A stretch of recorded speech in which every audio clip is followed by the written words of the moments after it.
is that for a black man or woman to exist in this white society, you have to be a superhero version of yourself. You have to, exactly. And if like you have to be like, that's great actually, like a rapper and a basketball player or athlete, that's a superhero. And it's weird in a way, like, because it's like, oh, we have to entertain you to be accepted by you. And it kind of plays with the slavery thing. It really does in a weird way. We have to like really take it high to be able to like move within your circles. Because if LeBron James was a certain guy, it ain't no way he's in those certain circles. And so that's actually the perfect example. That's what it is. And of course there's growth. Like there's certain places where you might see like a group of people who's higher up in Tesla or something, like, oh, I see a black woman, you know what I'm saying? But then it's gonna be one, and you just never know what she's going through.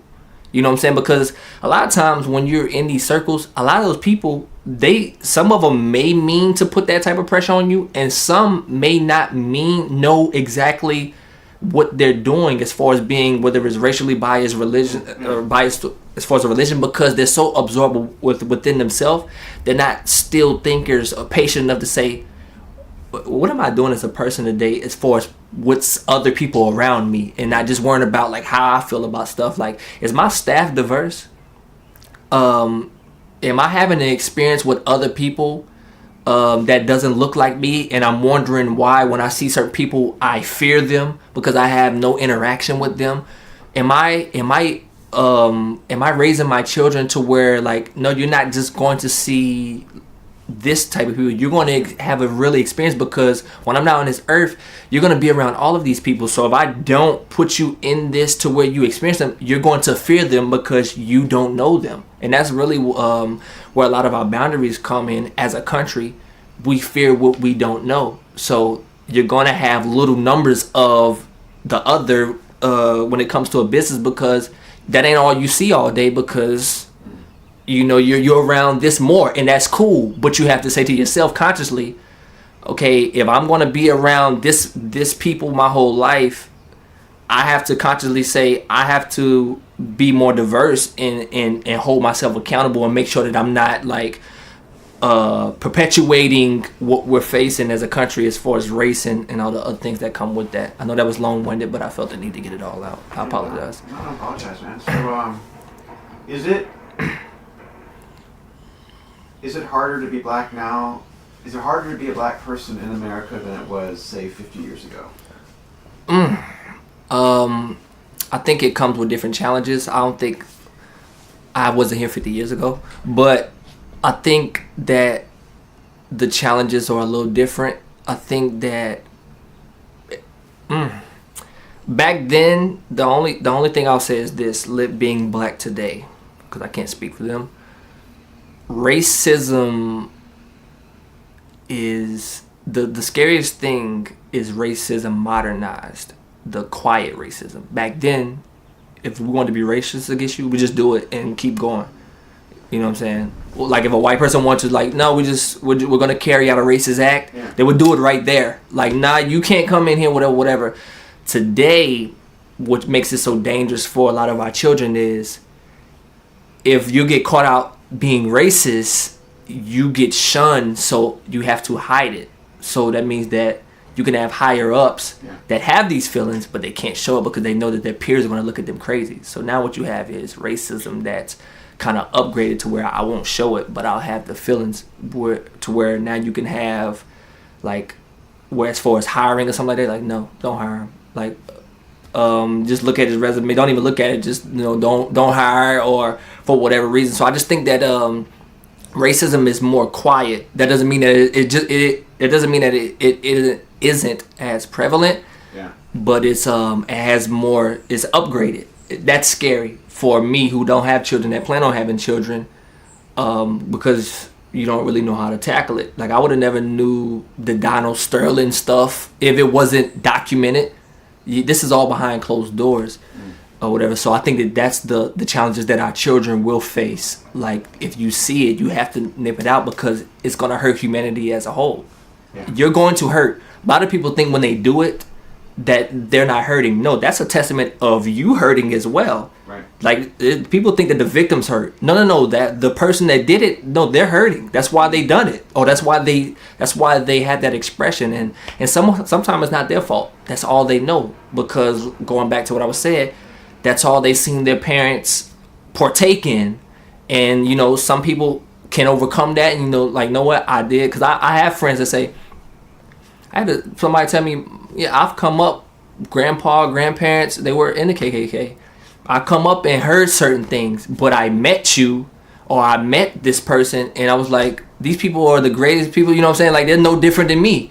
But everybody everybody doesn't overcome that within themselves and say, no, I'm not doing that. Yeah. I know that was the times, but that ain't what I'm doing, and I'm going into that culture, and I'm learning their culture too. And actually, my friends, my circle is going to be diverse, and if it's not, I'm still not going to be treating people like that because I have nothing but love. You know what I'm saying? So it just depends on the person, and can they overcome that quote unquote devil side of themselves. That's what I call that, and that Almighty plays on that too.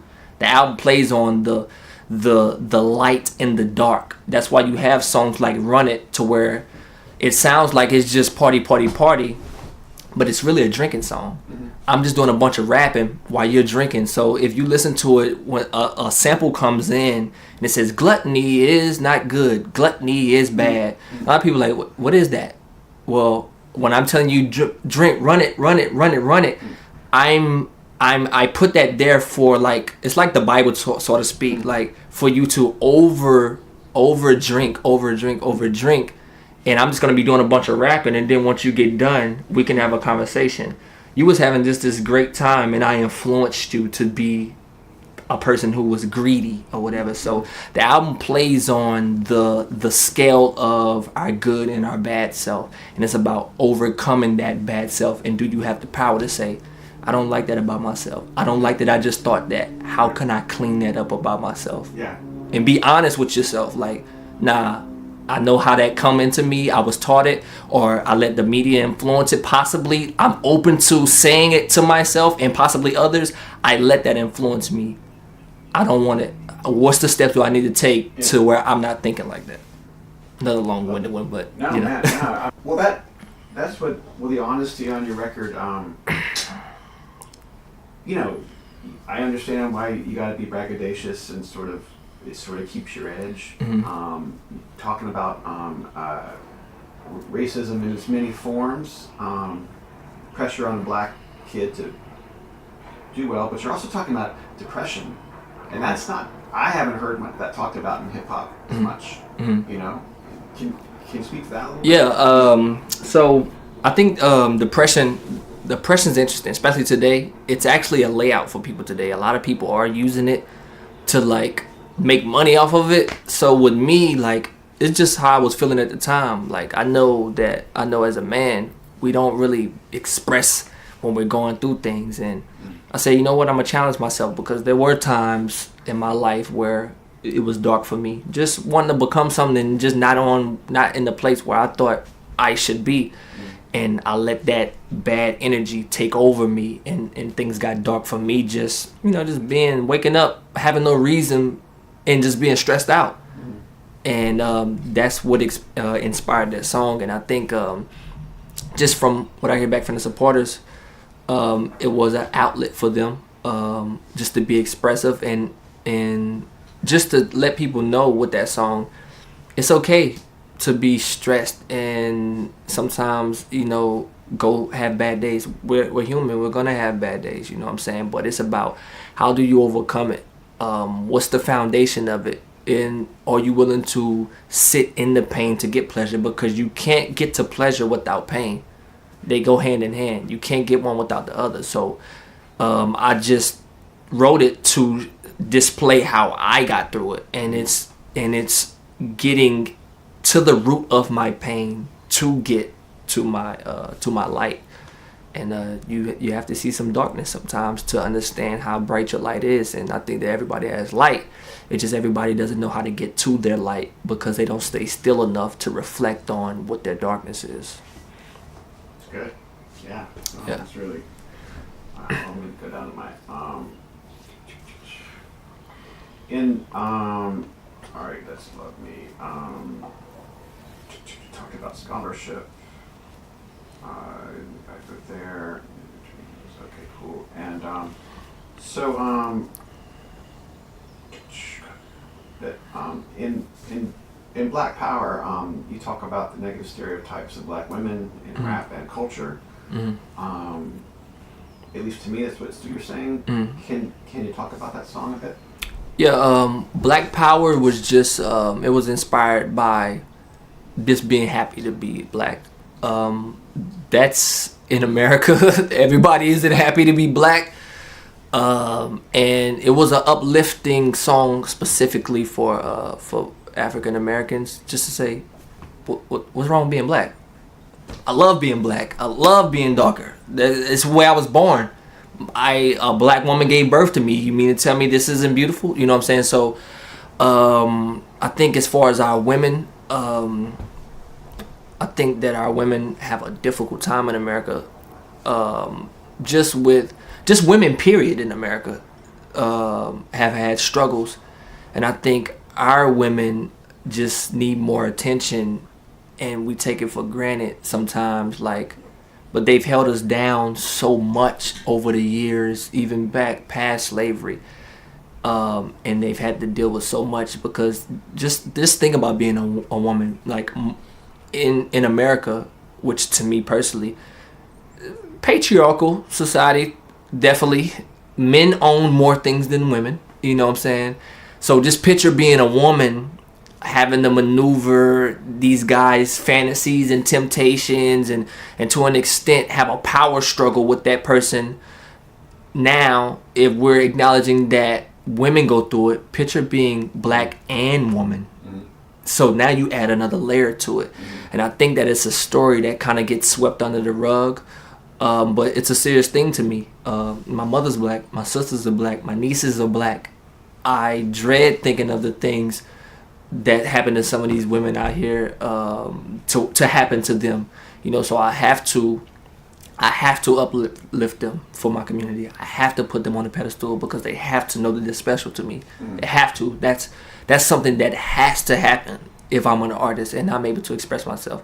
The woman period, but the Black woman has to know how special they are, because if they don't, we will fall as a community by the wayside. There is no community without a woman.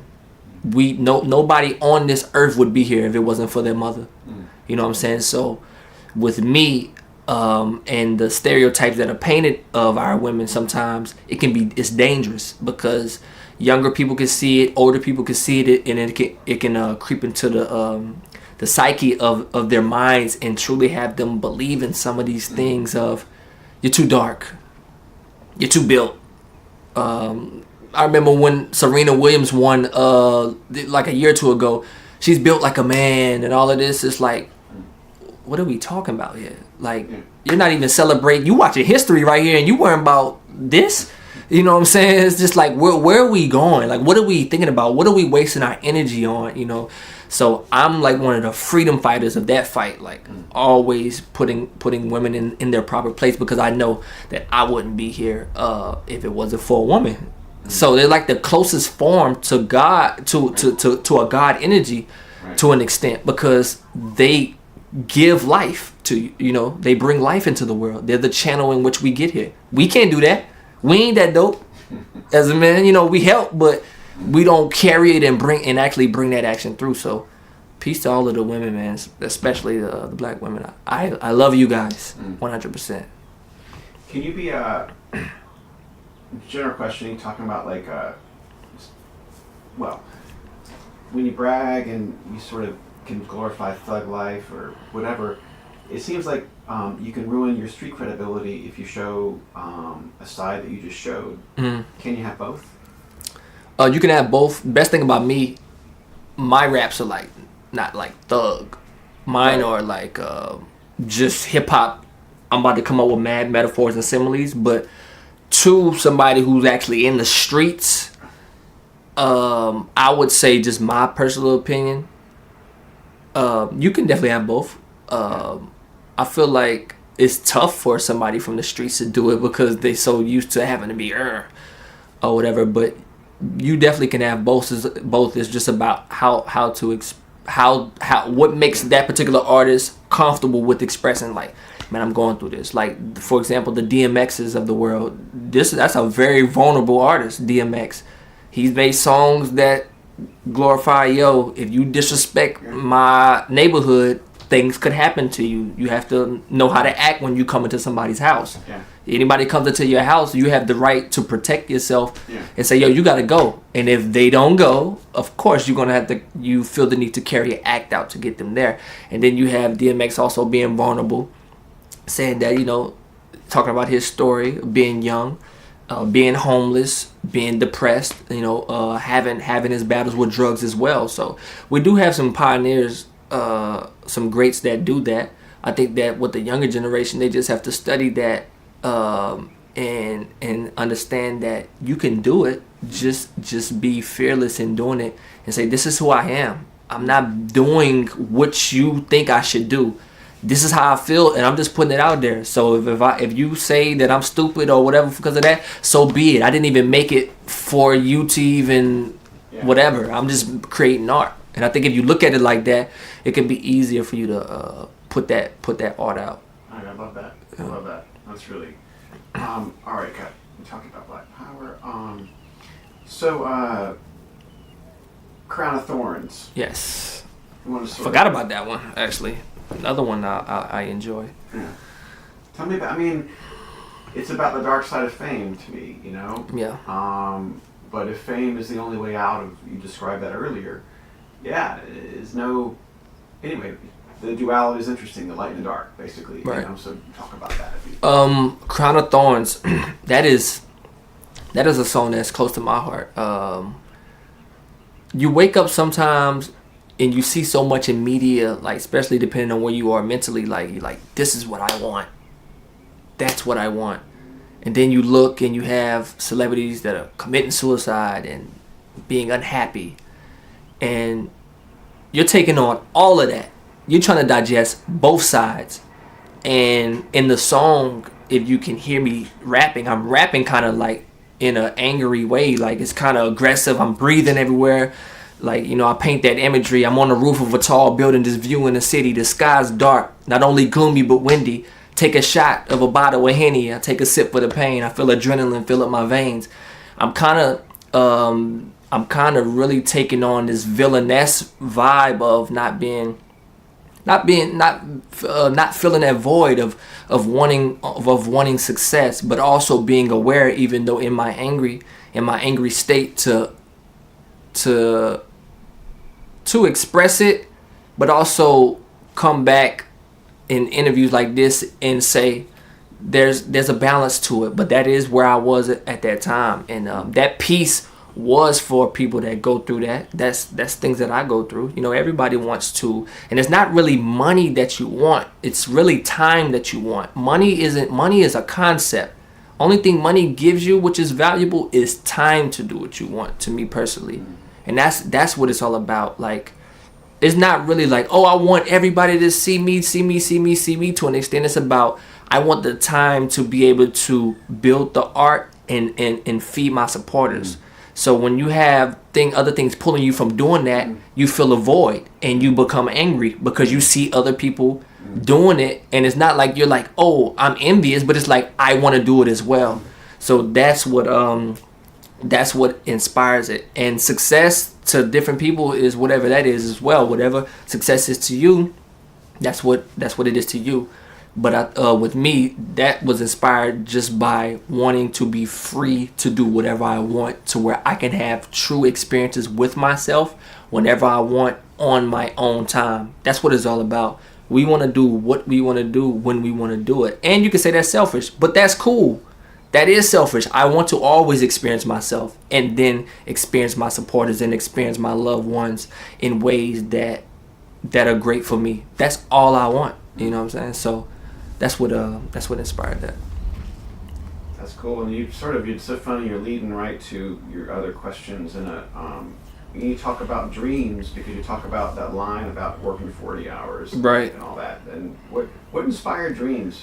Dreams is man, that's one of my favorite songs I've ever wrote.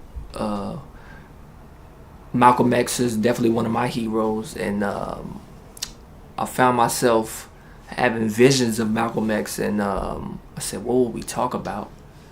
And I built the character of myself in that realm in my dream. I wrote it out when I had the dream, and then I wrote it out, and it really takes you to a place of just comparing times in the song.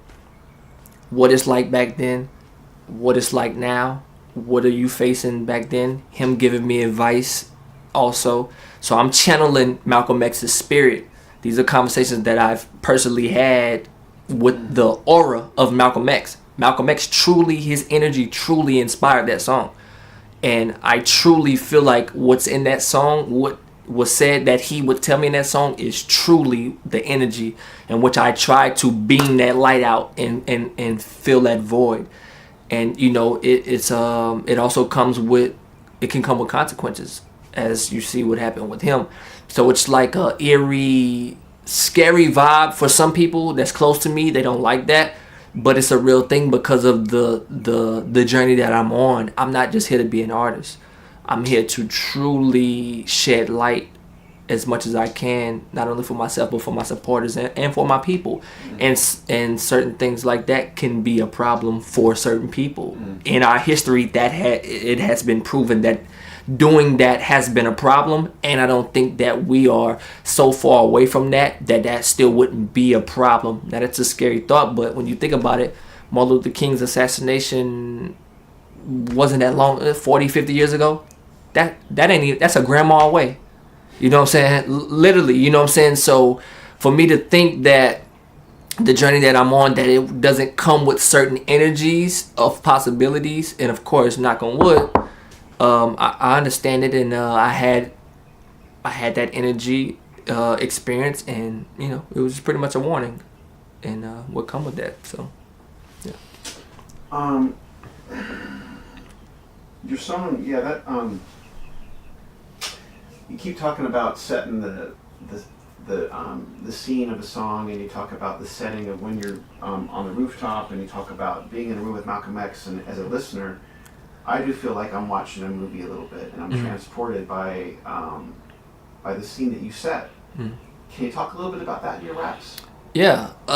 So I have a friend who's a videographer. His name is Jeru, and I pick his mind about visuals. I watch him, but also when I watch stuff, I always look at the angles of things, and I think that when I write, I think that's a natural thing for me. That's something that I worked on consciously to be able to do, to where I don't just have to write you a rap. I can actually put you somewhere. I can put barbecue in this scene and damn near make you smell it. You know what I'm saying? So I think that that's something that adds to a writer, that I'm actually, like, a lot of people think like, wait, do you do film? Like, no, I actually don't do film at all. You know, so we spoke about that earlier. I don't do film, but I'm blessed that people think that I do film due to literally just the way that some of the songs make them feel. So I think that it's an aspect that is not, I don't hear it just so much in music today. You know, I have some of my favorite artists that do it, but you know, I'm just adding my element to it and really trying to be more detailed, to where if a videographer get his hands on that song, he can say, I literally, the way that you rap this song, this literally won't be difficult at all, because you rapped it all in the format to where it just falls in line. So that's really what I'm setting out to do, to really paint the picture to where a consumer or supporter of mine can have a visual experience without actually seeing visual. Yeah, you seem to be you seem to be really open. The fact that the energy of Malcolm X came into you, and you're talking about experiencing yourself, the way the Great Spirit speaks through you, or you speak to people. Can you talk about that, trying to be open and remain open? Yeah, so I think what's interesting is I grew up in the South, so I grew up in a religious setting, definitely. So being open to different things back then, I couldn't fathom it. Come up Christian family, or whatever. And I think the older I got, the more I read, the more different people I touched. It opened me up to optimism, and really going with my being. How does this feel? Because you say that was for you, but that don't mean it's for me. I want to know how I feel. No, but no. You're still trying to put your influences on me. Now, naturally, depending on who that person is, that's natural. Like if I have a son, to an extent, you're gonna want to influence them to an extent. But it's like once you get older, that person's gonna do what they want to do anyway. So it was just me coming across different people, coming across different articles, coming across different books, and really saying what's for me. So just from an energy standpoint, it's all about how does it feel? Does this feel? It's really one or two. Does it feel good? Does it feel bad? There's no in between. How does this feel? If it feels good, don't tell me that it feels bad to me. You know what I'm saying? Yeah. You know, and that's just that. Right. Speaking of being open, Unborn, you sort of speak about that. Right. That's a perfect segue. Yeah, no, and I'll say this to you, that song meant a lot to me